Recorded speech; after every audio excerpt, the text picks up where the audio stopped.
You're on the line with Jamal Meeks, former Indiana Hoosier, number 23, 1992. And I'm on the beat with Jim Cole. Today's guest is brought to you by Reynolds Family Dentistry of Sellersburg. You need $1 million smile for those championship photos, and that's exactly what you'll get with Reynolds Family Dentistry.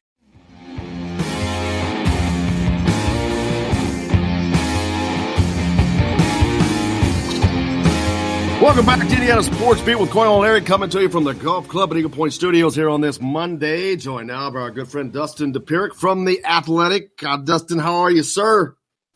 Doing good, man. Thanks for having me on. Thanks for being with us. Todd's along as always as well. Hey, Dustin. How are you, bud? Hey, Todd. How are you? Great. Good. Oh, man, even though we're in this weird time, Dustin, we still got a lot of stuff going on, at least, to talk about. Most recently, unfortunately for Indiana football, they had a commitment flip from IU to Penn State. Not a big shocker. I mean, it doesn't happen a lot, but that's one that they lost. But you win some, you lose some. Yeah, you do. I mean, obviously, that's just sort of how it goes in football recruiting, especially. I mean, it's just because there's so many of them, there's so much more movement. There's just so many more moving parts. Basically, it's easier to convince guys over time. Hey, maybe this is a better situation for you, depending on who else they got and stuff like that. I mean, and also when somebody big comes in late, you could say, all right, I didn't know I was going to have this opportunity. So it always is. I mean, football is just always a little bit more open, where basketball, I mean, it's usually a big deal because you're only taking 2 or 3 guys anyway.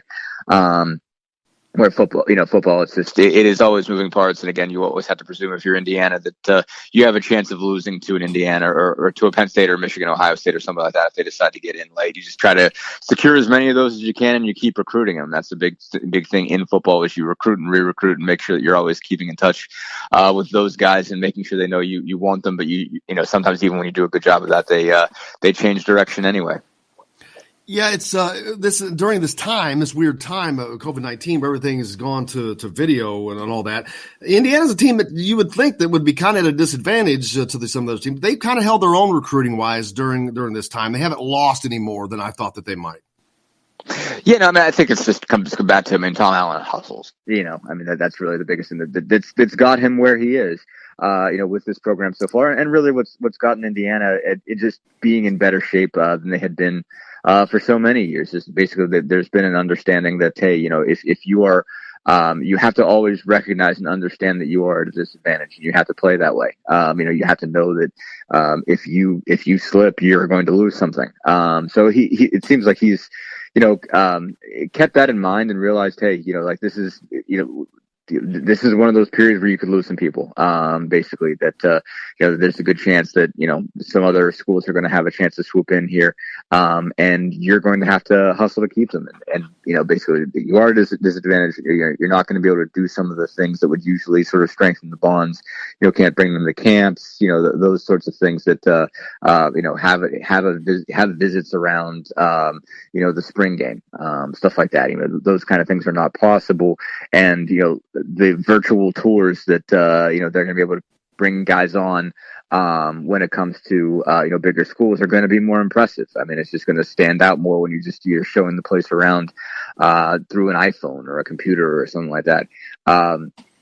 So I mean, it just comes down to you have to continue to sell what got you there. Basically, you have the LEO mentality, and just the underdog mentality, basically everything that Indiana is trying to use to kind of flip its disadvantage on its head.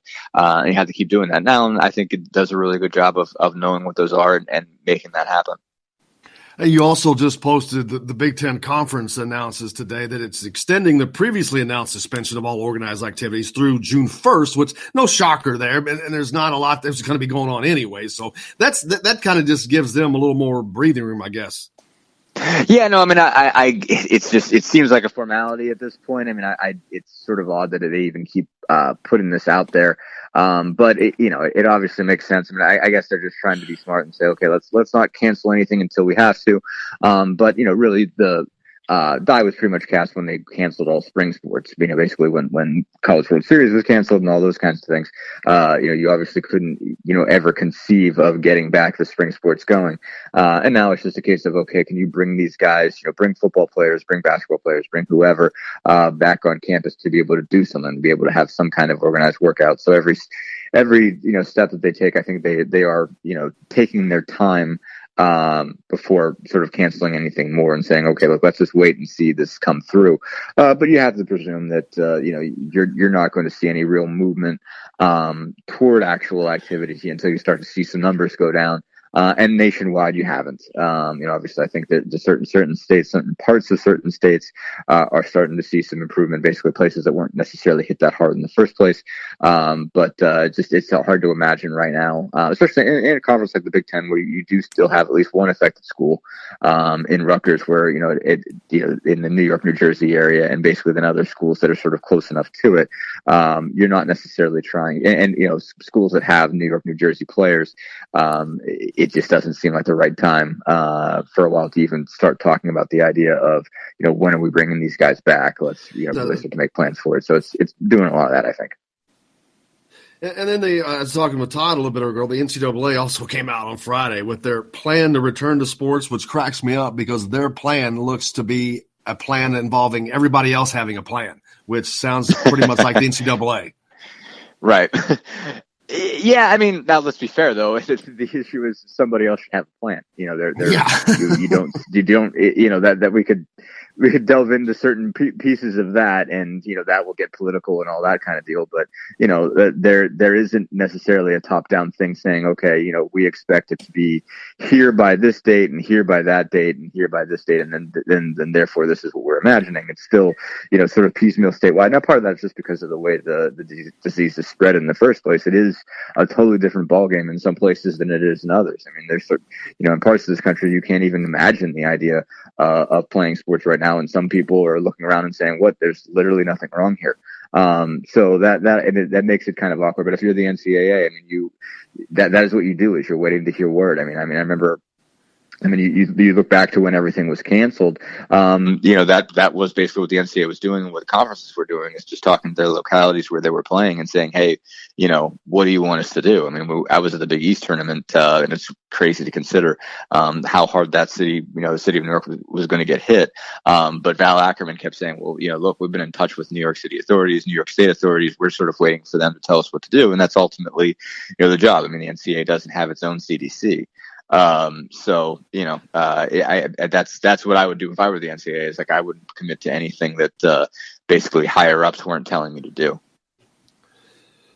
So when you look at, don't you think though, like the thing I took with the NCAA, and everyone should know, I don't give them any credit, any undue credit. Sure, that's fair for all kinds of reasons. It is. They've earned it. They've earned that right and that title. But in this case, if they don't come out, like, I know it's kind of silly to say, hey, we're suspending everything to June 1st. But if they don't do that, I think it's obviously pretty proven that there are a lot of schools that will try to bend the rules as much as possible. And there'll be a gray area. Like, in the state of Indiana, they're kind of opening things back up, starting, some today, some a week from today, some a couple weeks from today. So I could also see schools saying, hey, we kind of, they're allowing us to, to have our gyms open and to have some entertainment stuff going on. So our campus is going to, gradually open up a little bit. In this case, when they say, hey, you can't do anything on campus through June 1st, I kind of understand where they're going with that. And I don't really blame them in that case, because if I were Indiana University and they didn't come out and say that, I would think there's a gray area where we could possibly open up and start practicing again, or having kids on campus at least. Yeah, no, I mean, I don't know if that time is now, but I think you're definitely going to see bigger discrepancies in a couple months. I mean, July, I think there's a really good chance that you're seeing some places that, like one, state regulations are allowing them open for business, and two, there's just not a lot of spread in that community anymore. And then they're going to see some areas that are still hit really hard and they can't. So yeah, like you said, I mean, some people are going to take advantage of the fact that they're not that it's not as dangerous. Basically, because I mean, this is really a tough thing. I think. I mean, you look at professional sports. I mean, you have these other contingency plans that you can imagine. Like, you can go, take everybody to I don't know, Vegas or Arizona or Florida or whatever. Some of the ideas that have been bandied about is taking everybody in one place and putting them in a hotel and then playing a season. That's not an option in college sports. That's not a thing that you can really do. It's got to be, can you play on campus? Can you not? And it's going to be such a hit to not just, the athletic departments of the schools themselves if you take this revenue stream away. So there is a big time motivating factor for people to try to push the limits here. And, one for the, basically sort of the competitive angle. I mean, because you're obviously losing so much development time with every week that passes is the time that these guys could be, getting better. I mean, they're keeping in shape, I'm sure, and running and, lifting with whatever they have at home.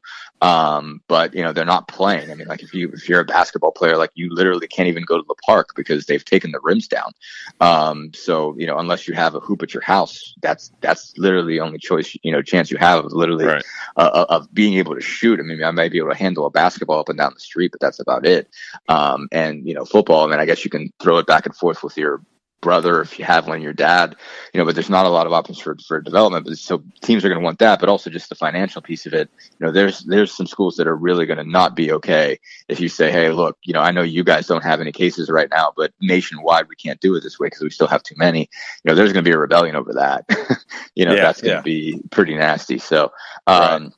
You are definitely, I think, going to see, especially, when numbers come down, some people trying to, like you said, skirt some rules and try to push some things. I mean, I would not be surprised if there is a major difference in some places regionally between, right. how many cases there are. If you will see people try to play an un-NCAA sanctioned season of college football. That would not surprise me at all if schools tried to break off and, like if the SEC didn't have, if this sort of went away from the South and the SEC decided, all right, let's play. I don't care if there's a college football championship this year. Let's play an SEC season.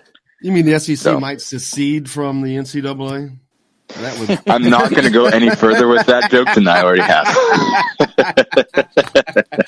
Switching gears, that one. Switching gears a little bit, Dustin, focusing more on basketball. What, if you followed, which I know you have, but people following the whole G League / whatever that elite, hyper elite AAU team they're forming out there in California.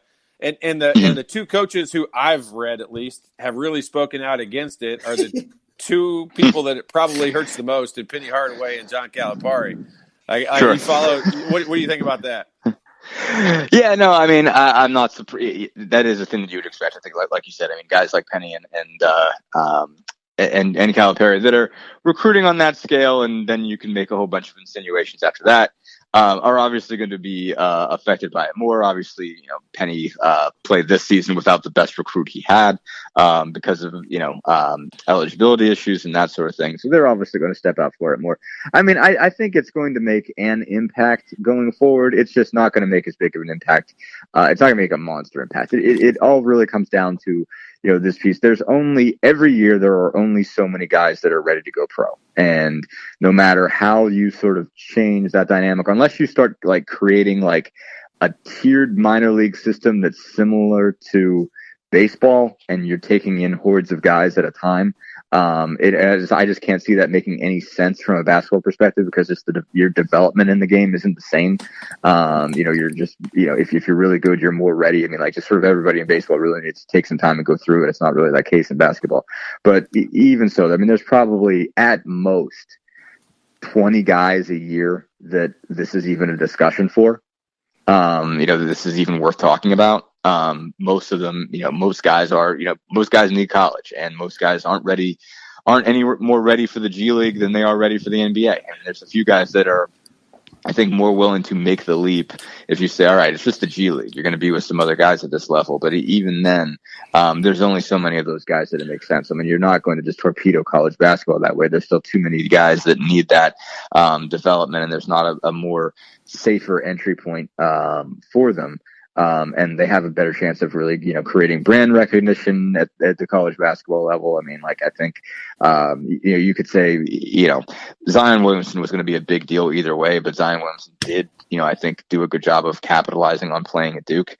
and becoming a big deal there and being on TV all the time and sort of mattering that way to build his brand by the time he got to before he entered the draft. So I just don't think there's definitely going to be some people that it's a better idea for, and it's probably a good thing that way, because it's like, hey, be able to get paid above board if you need the money now, if it's not a situation where you want to spend another year going to college if you don't care about it, and taking a year where you're not making any, at least above the board income anyway, then it's a thing that makes sense for you, and it might make sense to be in somebody's development roster. But there's just not there's going to be a certain amount of guys that are that good that still want to play college basketball, that still want to go through a year, that have a connection to a school, playing an NCAA tournament, just sort of be a part of that scene, and again, build your brand when you're going to be more televised.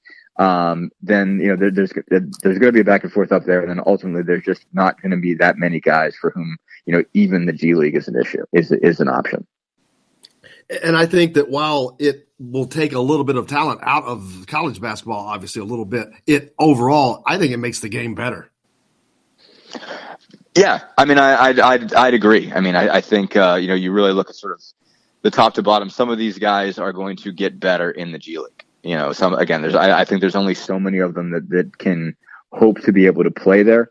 But yeah, no, I think there's a good chance that will be good for their development. That there's a good chance that guys that are built that way, that's more time just playing basketball. They don't have to worry about going to class, and they don't have to, even put on, just everything that goes along with being a college basketball player, all the additional pieces that are there that aren't there once you go professional. They just get to play basketball, and they just get to learn what that life is like, and get sort of a taste of that. And I think that so could make them better players, and could make them better built for the NBA. And you'll have more competition for that. I mean, you'll have more, again, just better development overall. Those guys might not go straight to the NBA after that either. They might spend another year there and get better.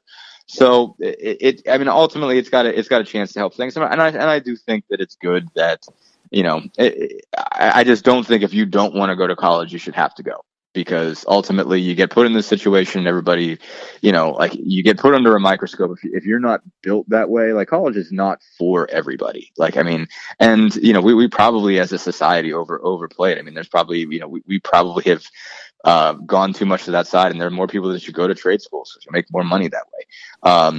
I've got two sons. We end up putting a whole bunch of guys who are there because of what they can do physically and force them into a mental situation, a place where they're supposed to go to class. And it's like, okay, sometimes you're setting those guys up to fail. Sometimes you're giving them something that they wouldn't get otherwise, and there is a big value to go into college. But in some cases, we're creating this sort of hypocritical thing and forcing these guys into there. And it's good to make sure that guys that are just there because they want to play professional basketball just get to go play professional basketball.